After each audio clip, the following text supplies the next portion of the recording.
കത്തുകൾ കഥ പറയുന്നു. രചന ശശിധരൻ ആറാട്ടുവഴി. സംവിധാനം ബേബൻ കൈമാപ്പറമ്പൻ.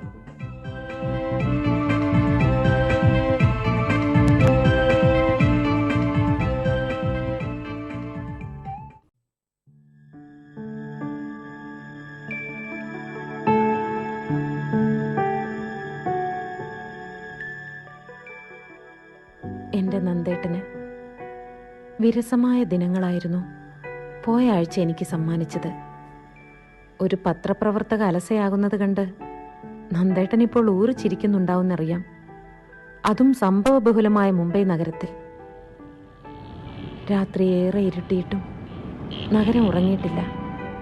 ഇവിടെ ചൂട് അസഹനീയം. ജിജ്ഞാസയുണർത്തുന്ന ഒരു മാറ്റർ പോലും എൻ്റെ പത്രത്തിന്